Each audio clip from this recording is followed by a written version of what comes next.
लेकिन एक चीज़ कहूँगा, आप लोगों ने मेहनत ज़रूर की है, लेकिन तलफ़्फ़ुज़ आपके ज़रा-सा अगर उस पे मेहनत होती तो और बेहतर होता। अल्फ़ाज़ की शनाख्त, अशार थोड़ा याद में, कुछ बच्चे का बहुत अच्छा है, कुछ का थोड़ा एवरेज है।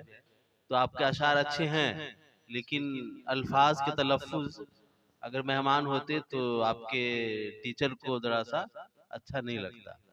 तो जब भी आप कोई शेर पढ़िए, तो याद करने से पहले अपने उस्ताद मोहतरम को एक बार सुना दीजिए। क्योंकि तलफ़्फ़ुज़ जब एक बार ज़बान पे आ जाती है, तो दोबारा फिर वो ताउम्र आपके पास वही तलफ़्फ़ुज़ रहेगा। तो जब भी तक़रीर याद करें आप, तक़रीर भी मैं सुन रहा था माशाअल्लाह, बहुत ही हैरत अंगेज़ और नाक़ाबिल यकीन परफ़ॉर्मेंस आपका रहा है। तो तक़रीर हो चाहे वो अशार हो, एक बार जब भी आप याद करें तो अपने उस्ताद को सुना दीजिए, ताकि अंदाज़ और तलफ़्फ़ुज़ बता दें। बाकी तमाम चीज़ों के लिए बहुत-बहुत शुक्रिया। मेहनत कीजिए, अल्लाह आप लोगों को और कामयाबी से नवाज़े।